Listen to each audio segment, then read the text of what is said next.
మిర్యాలగూడ ప్రణయ్ హత్య కేసులో Nalgonda SC ST court సంచలన తీర్పునిచ్చింది. ఏటు సుభాష్ శర్మకు కోర్టు ఉరిశిక్ష విధించింది.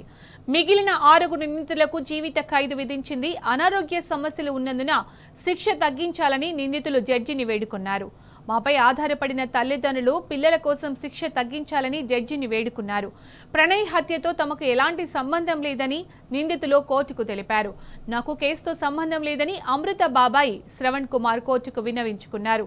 3 పెళ్లి కాని పిల్లలు ఉన్నందున దయ చూపాలని శ్రవణ్ కుమార్ వేడుకున్నారు.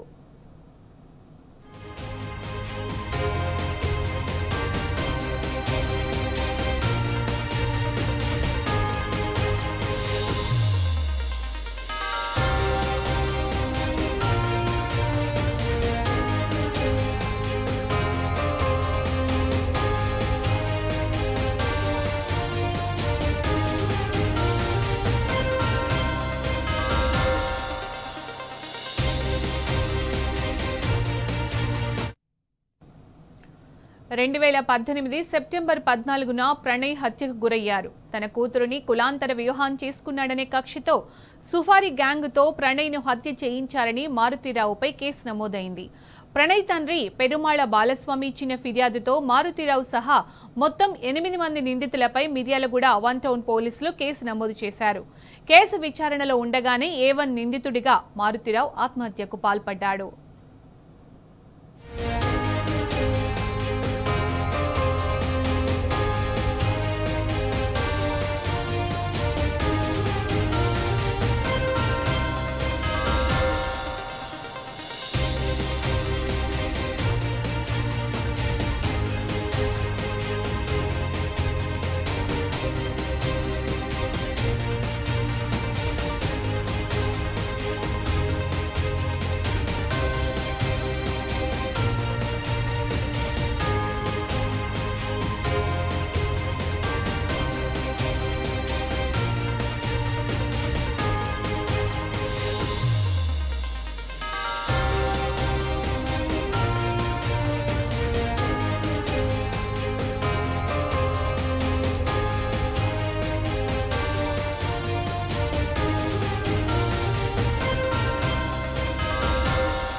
ఇదే అంశానికి సంబంధించి పూర్తి సమాచారం మా ప్రతినిధి రాము అందిస్తారు. రాము, ప్రణయ్ హత్య కేసులో నల్గొండ కోర్టు సంచలన తీర్పునిచ్చింది కదా, దీనికి సంబంధించి మీ దగ్గర ఉన్న సమాచారం ఏంటి? నల్గొండ కోర్టు హాల్ అంతా కూడా సందడిగా ఉంది. హర్షధ్వానాలు వ్యక్తమవుతున్నాయి. కుల సంఘాలు, సామాజిక సంబంధించినటువంటి సంఘాలు కూడా ఇక్కడ చేరుకొని కోర్టు తీర్పు పట్ల సర్వత్రు కూడా అభినందనలు తెలుపుతా ఉన్నారు. ఎస్సీ ఎస్టీ సంబంధించినటువంటి స్పెషల్ కోర్టు ఈ కోర్టు తీర్పు వెల్లడించింది. 2018లో హత్య జరిగింది ప్రణయ్ సంబంధించినటువంటి ఈ వ్యక్తిది. అయితే తన కూతురు కులాంతర వివాహం చేసుకుందని చెప్పి 2 కోట్ల రూపాయలతో సుఫార్ గ్యాంగ్ తో ఐఎస్ఐ తీవ్రవాదులతో ఒక ముఠాగా ఏర్పడి ప్రణయ్ని అత్యంత దారుణంగా హత్య చేయడం జరిగింది. 2019లో ఛార్జ్షీట్ దాఖలు చేశారు. ఆ రోజు నుంచి ఈ రోజు వరకు కూడా 5.5 సంవత్సరాల పాటు ప్రాసిక్యూషన్ వాదనలు వినిపించారు. ఈ కేసులో ప్రాసిక్యూషన్ సంబంధించినటువంటి పీపీగా దర్శనం నరసింహ చాలా వాగ్దాటితో, చాలా ధైర్యంతో ఈ కేసును ఎదుర్కొన్నారనే మనం చెప్పాలి. ఆయన కోర్టు ముందు అన్ని సైంటిఫిక్ ఆధారాలను, దాదాపు 108 మంది సాక్షుల్ని ప్రవేశపెట్టడం జరిగింది.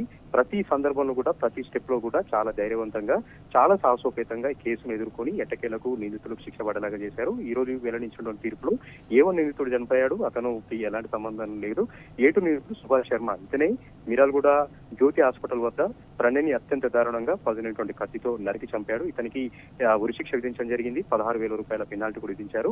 దీంతో పాటు A3 నుంచి A8 వరకు, అంటే దాదాపు 6గురికి సంబంధించి కూడా యావజ్జీవ కారాగార శిక్ష విధిస్తూ Nalgonda SC ST court special గా తీర్పు వెల్లడించడంతో సర్వత్ర కూడా హర్షధ్వానాలు వ్యక్తమవుతున్నాయి. వీరందరినీ కూడా ప్రస్తుతం పోలీసులు అదుపులో ఉంచారు.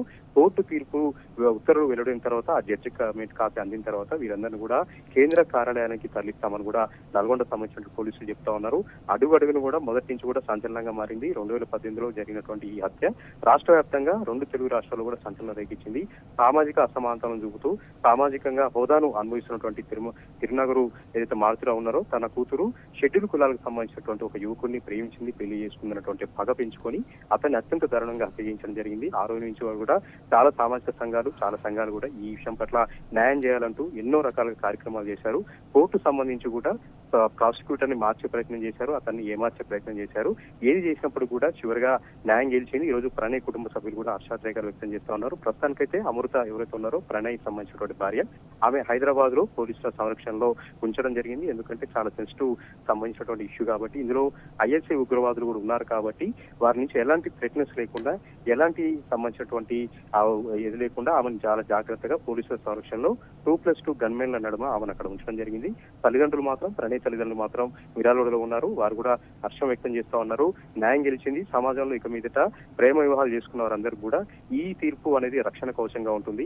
ప్రధానంగా కులాల పేరుతో, మతాల పేరుతో ఎవరైనా చిన్న చూపు చూసి చట్టాన్ని చేతిలో తీసుకొని ఈ విధంగా చంపడాలు, ప్రేమించుకున్న వారిని విడుదలరాలు చేస్తే ఖచ్చితంగా ఇలాంటి శిక్షలే పడుతున్నటువంటి సంకేతాలు ఇచ్చేలాగా నల్గొండ ఎస్సీ ఎస్టీ కోర్టు తీర్పు ఇచ్చిందని కూడా అక్కడ ఉన్న న్యాయవాదులు, న్యాయమూర్తులు కూడా హర్షాద్రేకాలు వ్యక్తం చేస్తా ఉన్నారు. అయితే న్యాయమూర్తి తీర్పు వెలువడించే క్రమంలో ఆ ఆరుగురితో మాట్లాడే ప్రయత్నం చేశారు. మీరు ఎందుకు చేశారు, మీలో పశ్చాత్తాపం లేదా అని కూడా అడగడం జరిగింది. దానికి ఎలాంటి సమాధానం చెప్పలేదని కూడా చెప్తా ఉన్నారు. యావజ్జీవ శిక్ష విధించినటువంటి క్రమంలో తమకు పిల్లలు ఉన్నారు, ఇతరితర గుండె జబ్బులు ఉన్నాయి, ఇతరితర ఆరోగ్య సమస్యలు ఉన్నాయి, దయచేసి శిక్షను తగ్గించాలని కూడా వారు న్యాయమూర్తిని వేడుకున్నట్టుగా కూడా చెప్తా ఉన్నారు. వారి వాదనని ఎక్కడ కూడా ఏకీభవించలేదు, వారి మాటలను జడ్జి వినలేదు.